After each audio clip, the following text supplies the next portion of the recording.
주님께 올려드립니다. 우리 옆 사람에게 인사하겠습니다. 추석 명절 잘 지내셨죠? 인사합니다. 예, 잘 지내고 밝은 얼굴로 뵐 수 있어서 반갑습니다. 너희는 복음을 전파하라 라고 하는 제목으로 같이 말씀을 나누겠습니다. 많은 사람들이 하나님의 뜻이 무엇인지를 묻습니다.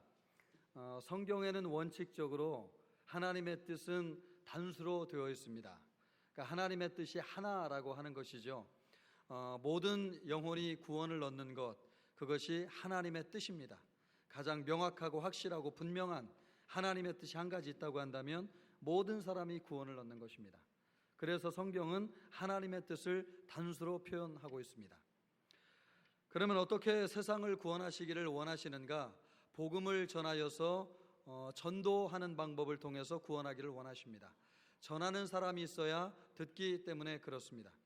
예수님께서 3년 반 동안 공생애를 지내시면서 누구보다도 전도에 열심을 내셨습니다. 이 동네 저 동네를 다니시고 또 아침부터 저녁 때까지 힘써서 말씀을 전하셨습니다. 피곤하심에도 불구하고 예수님이 말씀을 전하시는데 열심을 내셨습니다.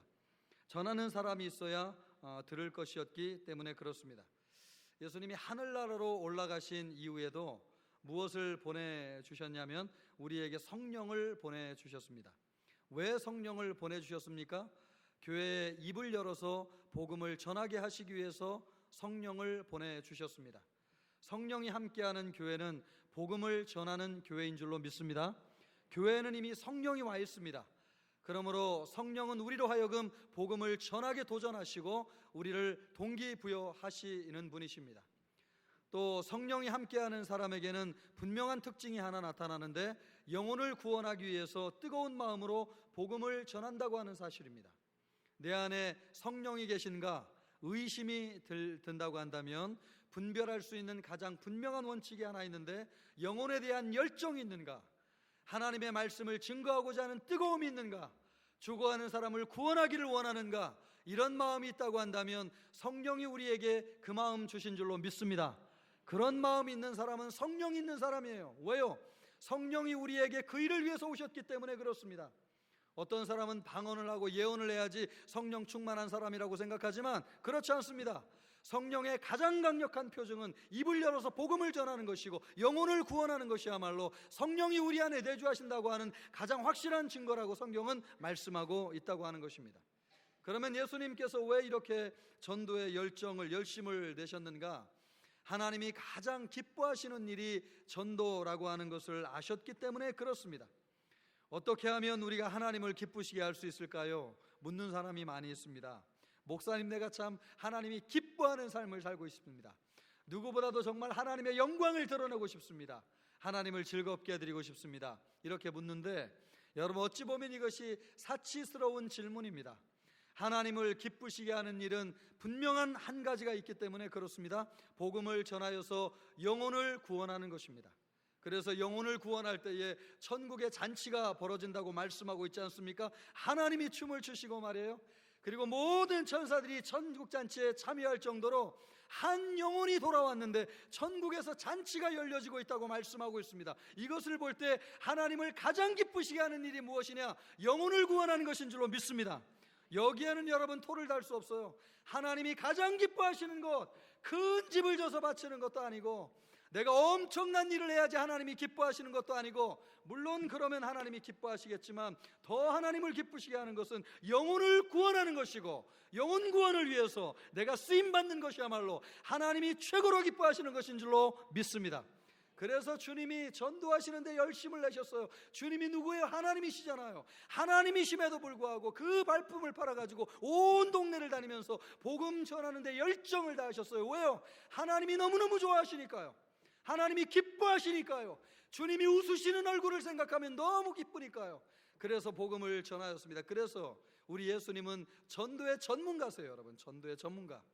여러분, 예수님만큼 전도를 잘하는 사람이 없어요.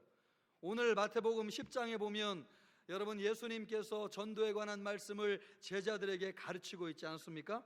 이 말씀 한 구절 한 구절을 보면 정말 전도의 전문가답다라는 생각이 들 정도로 예수님이 얼마나 세심하게 말씀하고 있는지요. 우리는 성경을 보면서 예수님이 전도에 관한 지침을 이렇게 상세하게 주셨는가, 성경을 깊이 읽지 않으면 우리가 알 수 없는데, 성경은요 전도에 관한 놀라운 메시지를 주님의 말씀으로 기록하고 있다고 하는 사실이에요. 그래서 우리가 전도를 잘하기를 원한다면 예수님을 통해서 배우면 되는 줄로 믿습니다. 여러분, 전도의 전문가가 되기를 원하십니까? 영혼을 구원하시기를 원하십니까? 예수님에게 배우면 우리 모두 다 영혼을 구원하는 데 능한 주의 백성들이 다 되게 될 줄로 믿습니다. 오늘 그것을 우리에게 가르쳐 주시기 위해서 예수님이 전도의 원칙을 가르쳐 주고 있습니다. 전도의 원칙 첫 번째가 무엇인가? 그것은 전도는 능력으로 한다는 것입니다. 여러분, 전도는 무엇으로 한다고요? 능력으로 하는 것입니다. 능력으로. 12명의 제자들을 예수님이 부르셔서 오늘 1절 말씀을 보니까 그들에게 더러운 귀신을 쫓아내고 모든 병과 약한 것을 고치는 능력을 주셨대요. 무엇을 주셨다고 말씀하느냐? 능력을 주셨답니다. 할렐루야. 여러분, 예수님이 전도를 보내는 제자들에게 이것을 왜 주신 거예요? 무엇이 필요하기 때문에 주셨다는 거예요? 전도에는 능력이 필요하기 때문에 주셨다는 능력. 전도는 그러므로 능력으로 하는 것입니다. 모든 병이라고 하는 게 뭐예요? 육체적인 질병을 이야기합니다.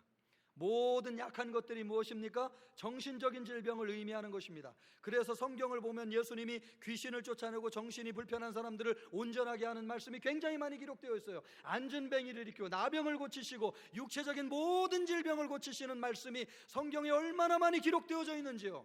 그런 능력을 제자들에게도 주셨다고 말씀하시는 것입니다. 왜요? 이런 능력이 없으면 영혼을 구원할 수 없기 때문에 그렇습니다. 그러면 전도는 왜 하나님이 주시는 능력이 필요하냐? 전도는 지극히 영적이기 때문에 그렇습니다.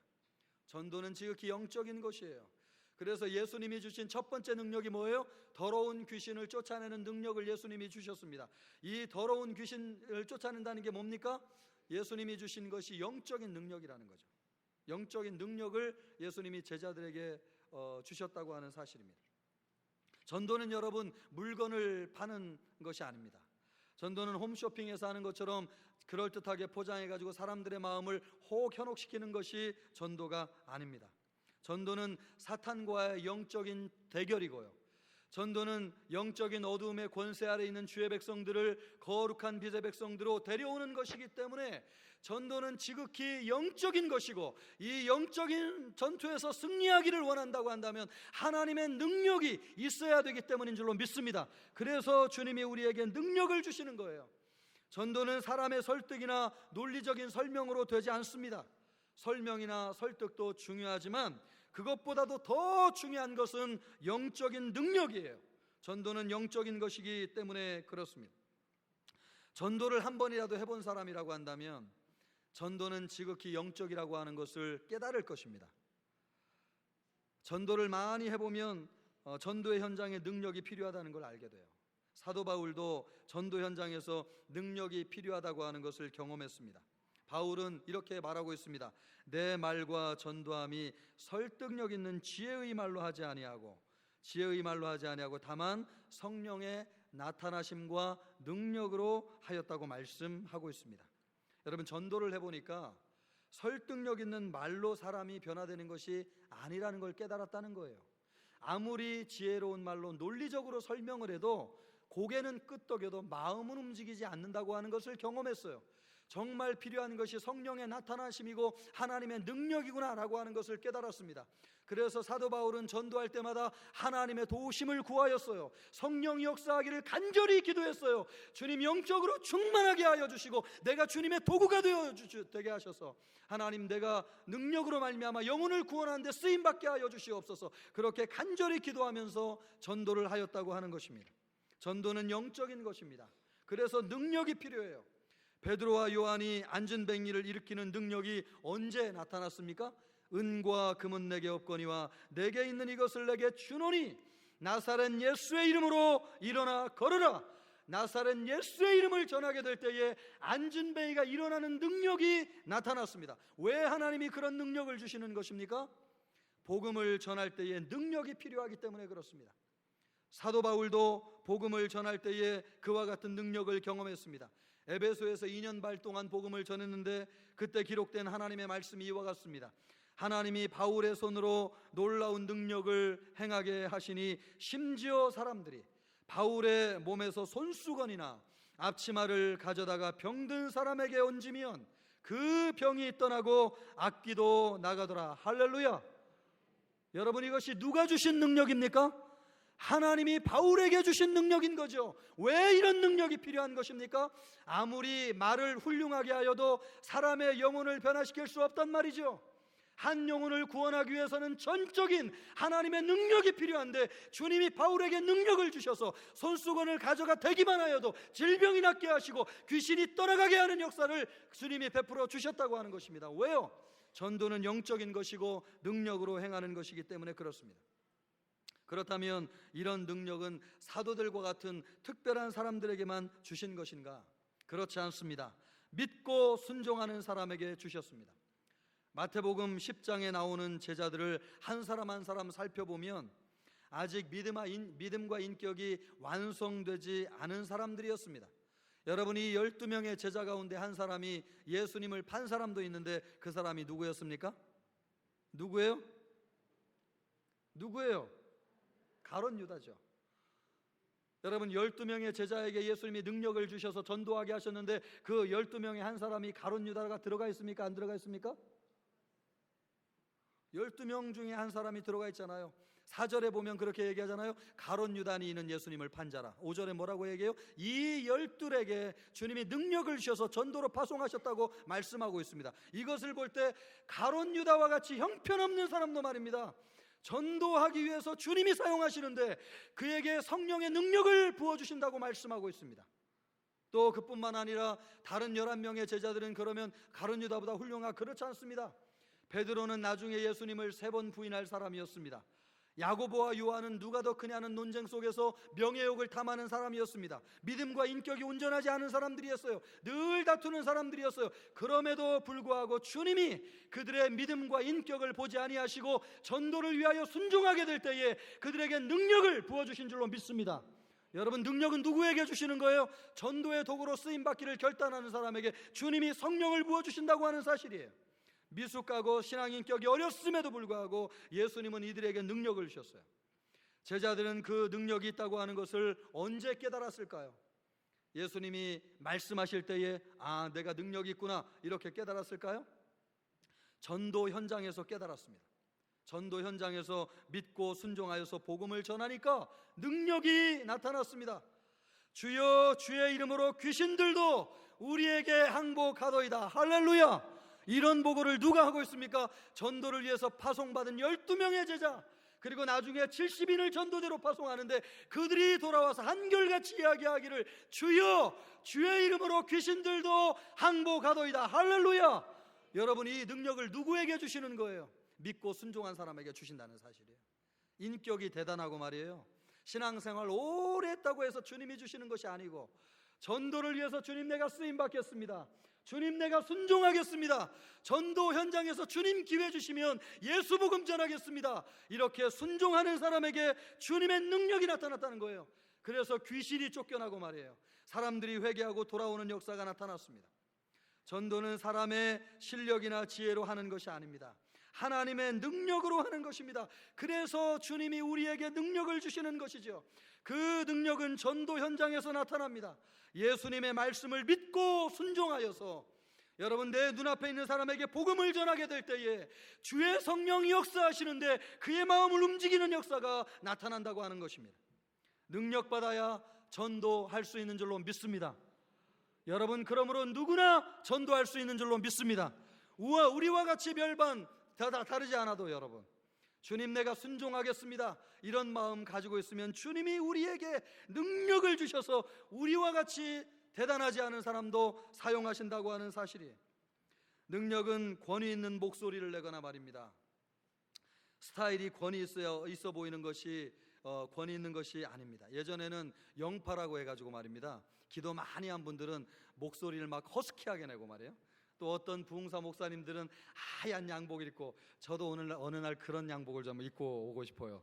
그럼 우리 성도님들이 눈이 번쩍하지 않을까요? 목사님이 뭐 이상해진 게 아닌가? 하얀 양복을 입고, 지금도 제가 어릴 때 부흥회 참석이 기억이 나요. 하얀 양복을 입으시고 넥타이도 하얀색을 매기시고 신발은 무슨 색깔일까요? 예, 하얀색 백구들을 신으시고, 어쩌면 그 인상이 그렇게 지워지지 않는지요. 그래야지 성령 충만하고 영적이라고 생각한 것이죠. 그러나 여러분, 능력은 그런 것이 아닌 줄로 믿습니다. 능력이 뭐예요? 능력은 사람의 마음을 움직이는 힘이에요. 하나님이 역사하게 하는 능력이에요. 그것이야말로 진정한 능력인 줄로 믿습니다. 내가 기도할 때에, 복음 전할 때에 누구의 마음이 움직여집니까? 그것은 하나님이 함께 하시고 하나님의 능력이 나타나는 것입니다. 이런 능력은 어떻게 받을 수 있습니까? 기도할 때 받을 수 있습니다. 기도 외에는 다른 것으로는 이런 종류가 나갈 수 없느니라. 기도 외에는 다른 것으로는 이런 종류가 나갈 수 없느니라. 기도해야 될 줄로 믿습니다.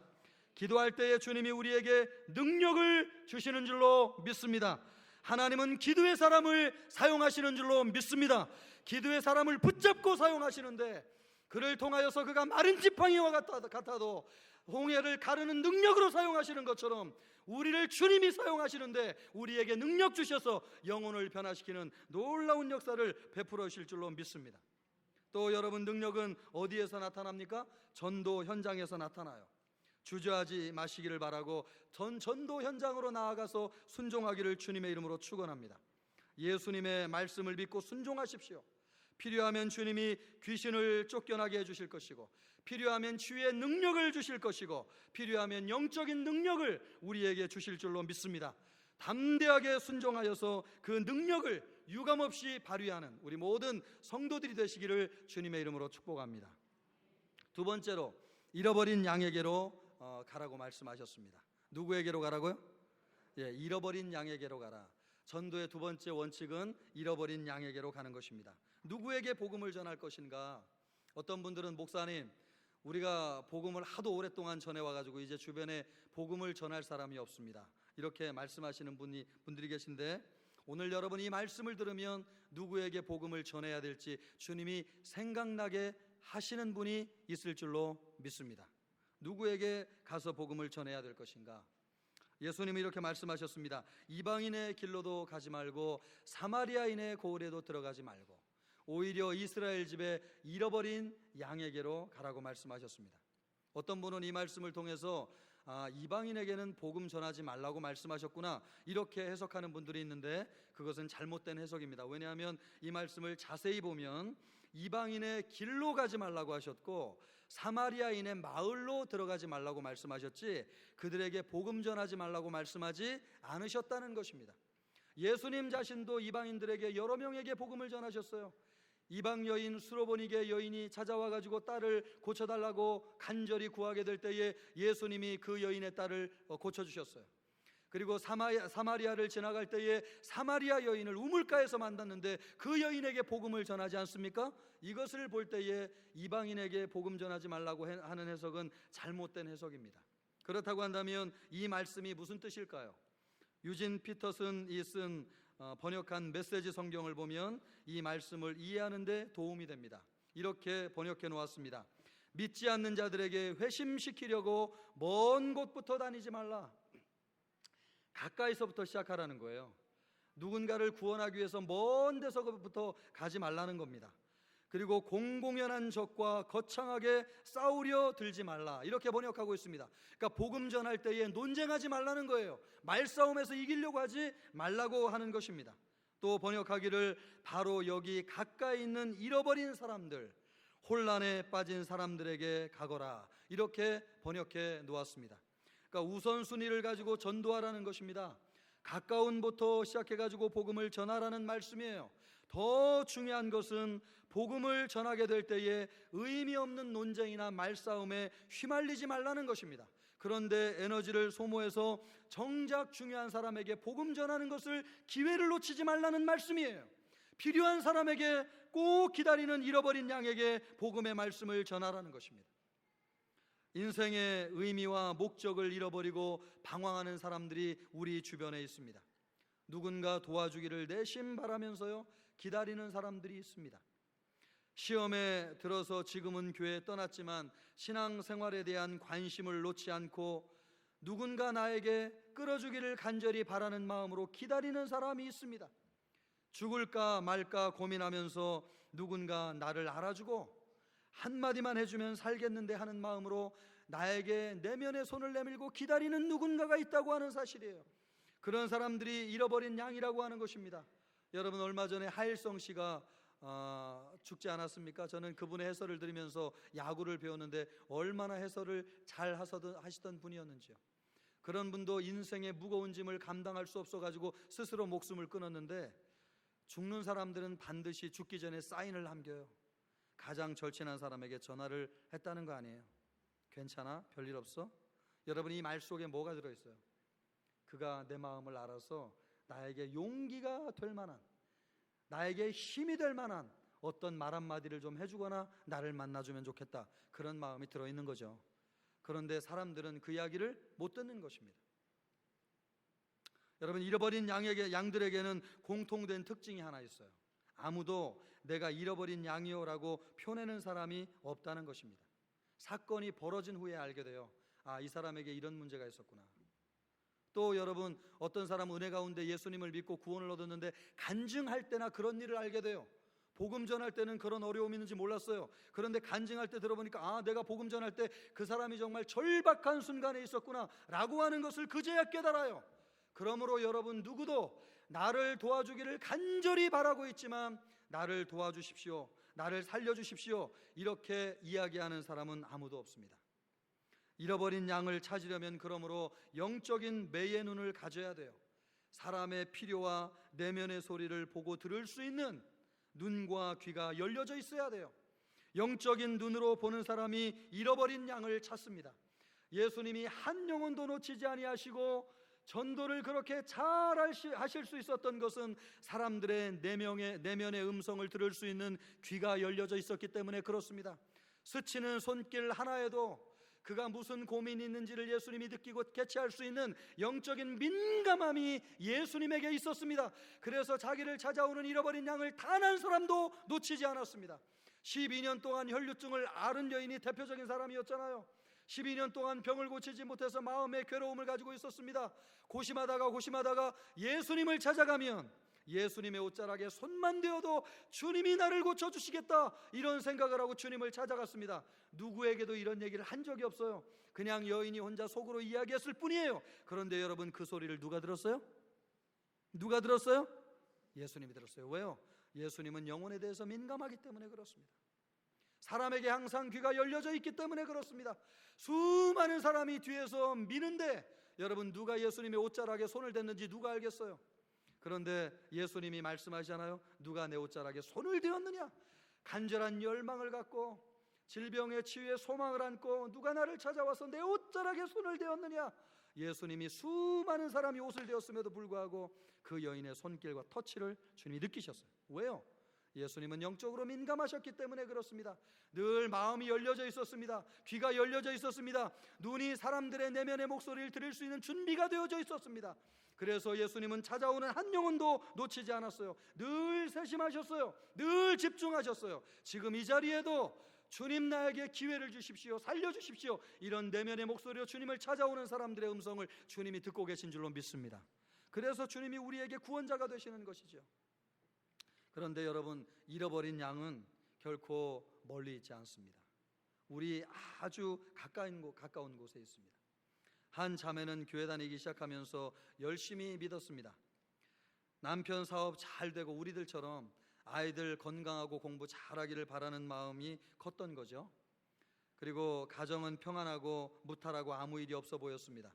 마침 그 집에서 구역 예배가 열리는 날이었는데 남편이 늦게 들어왔는데 늦게까지 자고 있으니까 발로 툭툭 차면서 일어나라고, 오늘 집에서 구역 예배 있으니까 청소해야 되니까 빨리 나가라고 그래서 내보냈습니다. 그리고 은혜롭게 구역 예배를 잘 마치고 날이 저물었는데 남편이 저녁 늦게까지 들어오지 않는 것입니다. 다음 날 아침까지 기다려도 이 남편이 돌아오지를 않는 것입니다. 불길한 생각이 한편 들었습니다. 혹시 무슨 일이 있는 거 아닌가? 그래가지고 그 집에 아들을 손을 붙잡고 주차장에 내려가서 아빠 차가 거기 있나 내려가 봤습니다. 그랬더니 남편은 차 안에 번개탄을 피워놓고 세상을 떠나 있었습니다. 유서에는 집만 남겨놓고 가서 미안하다고 써놓았습니다. 사업을 하다가 큰 빚을 지고 감당할 수 없어서 누구에게도 얘기하지 못하고 이 짐을 지고 끙끙대다가 세상을 등진 것입니다. 여러분, 우리는 가장 가까이 있는 사람의 소리를 듣지 못할 때가 있어요. 어떤 부모님들은 아무 문제 없다고 생각했는데 학교 잘 다니고 공부 열심히 하는 내 딸이고 내 아들인 줄 알았는데 어느 날 유서 한 장과 더불어서 옥상에서 떨어져 가지고 죽은 자식을 보면서 여러분, 평생 씻을 수 없는 고통과 아픔을 짊어지고 살아가는 사람들을 보게 돼요. 잃어버린 양은 여러분 결코 멀리 있지 않아요. 내 남편, 내 자식, 내 아내, 돌아와야 할 이스라엘에 잃어버린 양일 수 있습니다. 내 가장 가까이 있는 그 사람, 여러분 그 사람이 지금 잃어버린 양일 수 있다고 하는 것을 주님이 지금 말씀하고 있잖아요. 이 말씀을 여러분 주님의 음성으로 듣기를 주님의 이름으로 축원합니다. 여러분을 통해서 누군가에게 찾아가기를 원하시는데 여러분 떠오르는 사람이 없다고 한다면 우리의 귀는 닫혀 있는지 모르겠어요. 지금 이 이야기를 듣고 이 음성을 들음에도 불구하고 나는 잃어버린 양이 내 주변에 없다고 생각한다면 여러분, 우리는 예수님처럼 민감한 심성을 가지고 있는지 모르겠어요. 주님이 우리에게 말씀을 듣게 하시는 것입니다. 누군가 여러분 도움을 기다리고 있는 그 사람의 소리를 들으라고 주님이 말씀하고 있는 것입니다. 우리는 적어도 예수님처럼 잃어버린 양을 한눈에 찾아낼 수 있는 능력은 우리에게 없을지 몰라요. 그래서 지혜가 필요해요. 고구마 전도법이 있습니다. 찔러보는 것이죠. 여러분, 고구마가 익었는지 익지 않았는지 알아보려면 어떻게 해야 돼요? 어떻게 해야 돼요? 뭘로 찔러요? 손가락으로 찔러요? 입에 갖다 대요? 뜨거워가지고 그냥 아마 입이 딜 겁니다. 고구마가 익었는지 젓가락으로 찔러보는 거죠. 그래서 잘 들어가면 익은 거고 안 들어가면 아직 덜 익은 고구마인 거죠. 그래서 불을 떼가지고 고구마를 더 익혀야 되는 겁니다. 찔러보면 알아요. 찔러보면. 이것이 고구마 전도법이에요. 찔러보는 것이 뭡니까? 예수 믿습니까? 묻는 거예요. 그러면 이 질문을 받고 완강하게 거부하는 사람이 있어요. 그런 사람은 어떤 사람이라고요? 아직 덜 익은 고구마라고 생각하시면 돼요. 전혀 상처 입을 일이 없어요. 좀 더 쪄야 되겠다, 시간이 필요하다, 나중에는 푹 들어가겠구나, 이렇게 생각하시면 돼요. 그리고 그 형제 자매에게 그래도 예수 믿어야 됩니다. 예수 믿는 것이 그렇게 좋을 수가 없습니다. 내가 형제님과 자매님을 위해서 끊임없이 기도하겠습니다, 이렇게 이야기하고 뒤돌아오시면 돼요. 그러나 여러분, 찔렀는데 이 젓가락이 들어가는 사람이 있어요. 마음을 열고 준비된 사람이 있다는 걸 느낄 때가 있어요. 귀담아 듣고 귀를 열어서 우리가 하는 얘기를 듣는 사람이 있어요. 하나님이 준비시킨 사람이에요. 그 사람은 십중팔구 복음을 받아들입니다. 잃어버린 양을 분별하는 눈이 여러분 있기를 바라는데, 여러분 그런 눈을 가지고 있는 사람은 찔러보면 이 사람이 준비되었구나 라고 하는 것을 알게 돼요. 우리 주변에 전도 많이 하는 분들 계시잖아요. 그런 분들은 실력이 있어서 전도를 잘하는 것이 아닙니다. 수많은 사람을 찔러보기 때문에 전도를 잘하는 것입니다. 10명 중에 한 사람이 쭉 들어가면 여러분 그 사람이 준비된 것이죠. 그래서 전도를 잘하는 거예요. 한 사람에게 전도했는데 그분이 덜컥 믿는다, 그런 사람은 아무도 없어요. 주변에 100명, 1000명에게 복음을 전할 때 1명, 2명 예수 믿게 되는 것이고, 그것이 쌓여가지고 우리에게 주님이 많은 영혼을 붙여주시는 것입니다. 우리에게 영적인 눈이 민감하기를 주님의 이름으로 축원합니다. 여러분 주변에 있는 잃어버린 양을 찾아내세요. 주님의 마음으로 귀를 기울이세요. 그의 손을 붙잡아 주세요. 그에게 복음을 전하십시오. 그래서 그의 영혼을 구원하는 역사가 우리 모두에게 있기를 주님의 이름으로 축원합니다. 세 번째로 주님이 주신 전도 원칙이 뭐냐? 천국이 가까이 왔다고 전하라고 말씀하셨습니다. 천국이 가까이 왔다 전하라고 하셨습니다. 전도의 내용이 무엇입니까? 예수님이 천국이 가까이 왔다라고 말하라고 하시면서 병든 자를 고치며 죽은 자를 살리며 나병 환자를 깨끗하게 하며 귀신을 쫓아내며 너희가 거저받았으니 거저주라고 하셨습니다. 이 두 말씀 사이에는 연관성이 있습니다. 여러분, 천국이 어떤 곳입니까? 천국은 참으로 좋은 곳인 줄로 믿습니다. 여러분, 천국은 들어가기를 사모하는 것인 줄로 믿습니다. 지금 천국에 들어갈 사람 손 들어 보십시오 라고 주님이 말씀하시면 여러분 손을 드시겠습니까? 주님 조금 더 시간이 필요합니다. 아직 내가 해야 될 일이 조금 더 남아 있습니다. 이런 마음을 가지고 있지는 않은지 모르겠습니다. 그러나 여러분, 천국에 한번 갔다 온 사람은 다시 이 지상에 내려오기를 원치 않아요. 그 정도로 그 천국이 좋은 곳입니다. 요한계시록 21장 4절은 이렇게 말씀하고 있습니다.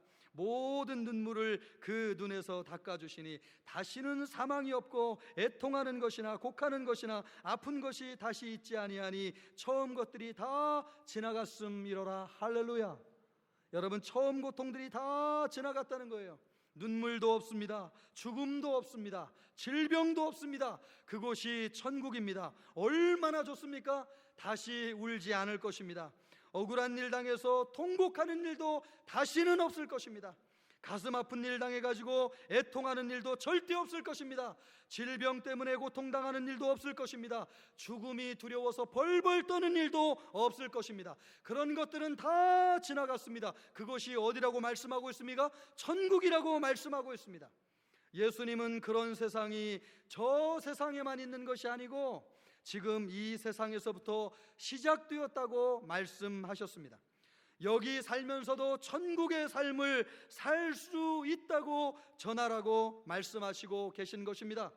천국이 가까이 왔다라고 말씀하시면서 병든 자를 고치고 죽은 자를 살리고 나병한 자를 깨끗이 하고 귀신을 쫓아내고 거저받았으니 거저주라고 주님이 말씀하고 있습니다.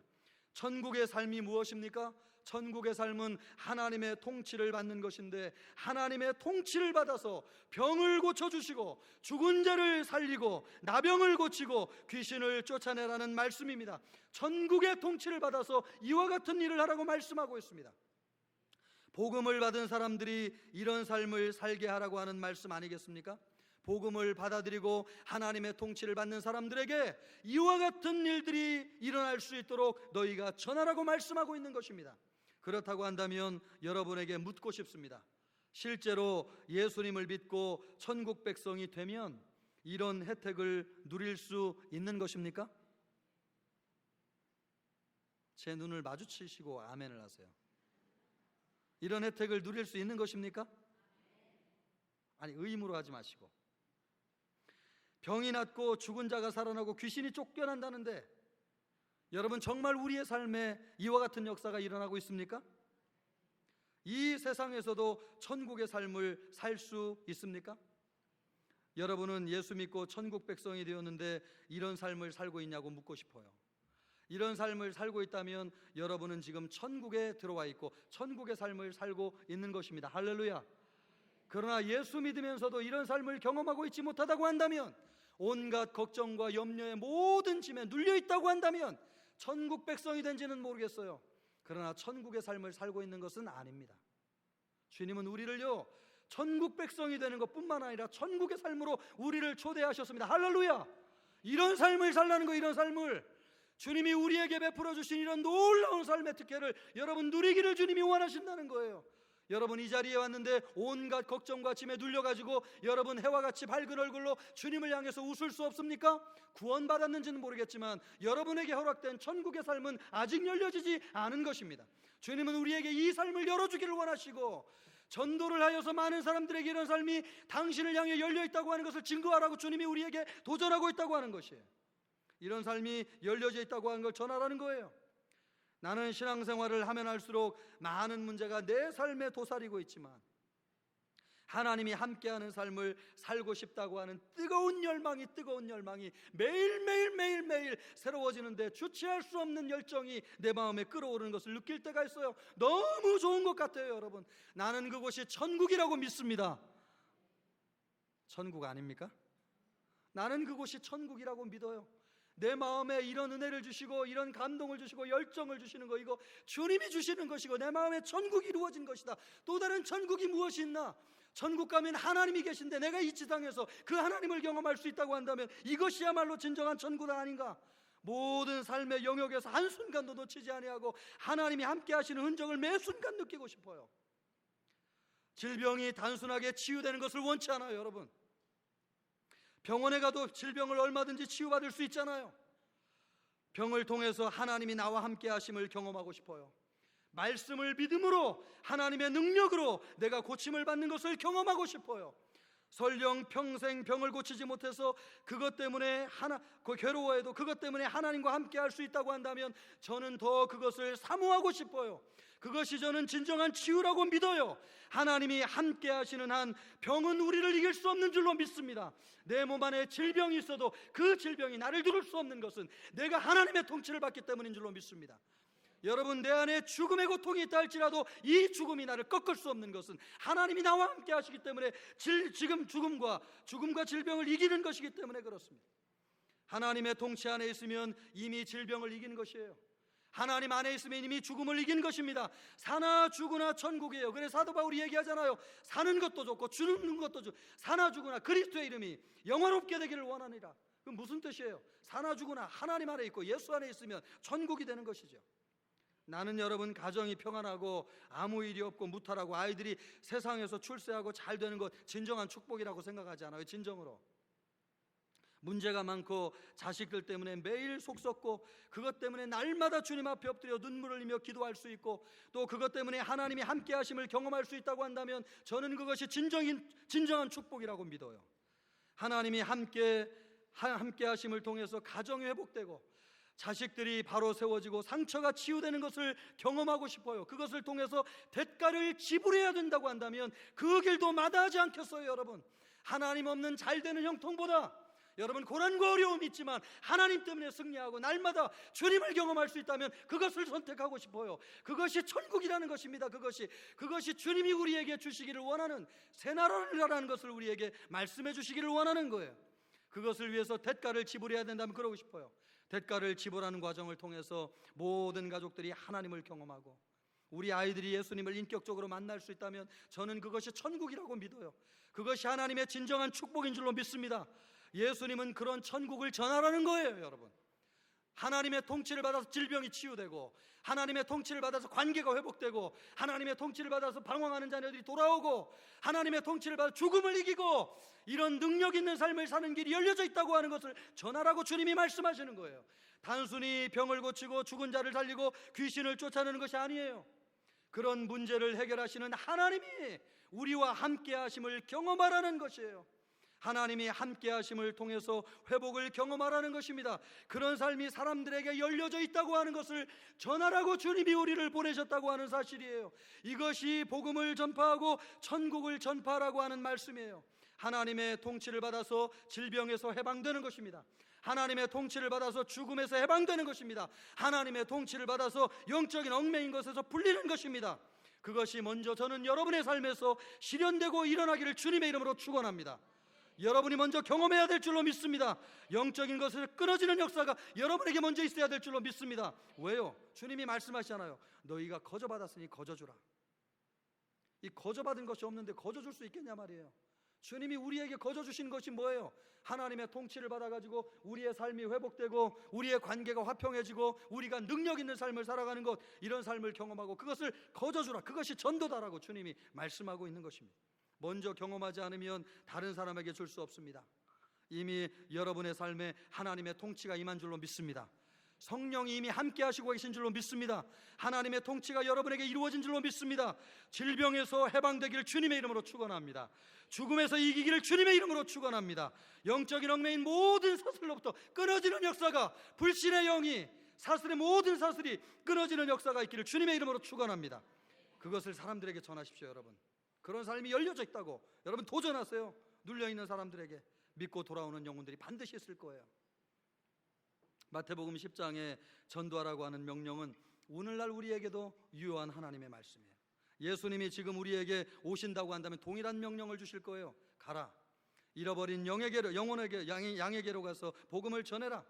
천국이 가까이 왔다고 전해라. 그들의 질병을 해방하고 죽음에서 살려내고 얽매인 것에서 자유하게 하라. 주님 그 사명, 오늘 우리에게 이 시간 주신 사명인 줄로 믿습니다. 하나님의 음성으로 들으십시오. 주님의 음성으로 여러분. 그래서 이 음성을 갖고 세상으로 나아가십시오. 주님이 반드시 역사하실 것입니다. 얼마 전에 제가 흥미로운 이야기를 하나 들었습니다. 한 청년이 친구에게 복음을 전했습니다. 사는 것이 너무 힘들다고, 청년이, 아니 무슨 고생을 했는지 말이에요. 사는 것이 너무 힘들다고 하니까 그 친구가 전하기를, 그러면 예수를 한번 믿어봐. 여러분, 이거 전도예요, 아니에요? 전도도 이런 시시한 전도가 어디 있어요? 전도하려면 좀 네가 죄인이지, 너 예수 믿어야 돼, 뭐 이렇게 자꾸 말씀을 인용해가지고 멋있게 전해야 되는데 그렇게 힘들어? 그러면 교회 나가서 예수 믿어봐, 이렇게 전한 거예요. 참 시시한 전도, 이런 전도가 있나 싶습니다. 그 친구도 뭐 듣는 둥 마는 둥 한 거죠. 시간이 한참 지나고 그 친구를 다시 만났습니다. 친구는 지금 직장에 잘 다니고 있었는데 예전에 그 친구가 알던 그 친구가 아니에요. 눈빛도 말도 완전히 딴 사람이 되었습니다. 친구는 자신이 어떻게 변했는지 말해주었습니다. 사는 것이 너무 힘들고 앞이 보이지 않으니까 말입니다. 정말 절망하고 낙심한 가운데 이 친구가 언뜻 들려준 복음이 생각나더라는 거예요. 모든 것을 포기하고 주저앉으려고 하는 그 순간 이런 기도가 나오더래요. 예수님이 계시면 나를 좀 만나 주십시오. 그런데 그 순간 말이에요, 하늘로부터 압도되는 힘이 그 청년을 누르는데 순간 이것이 깨달아지더래요.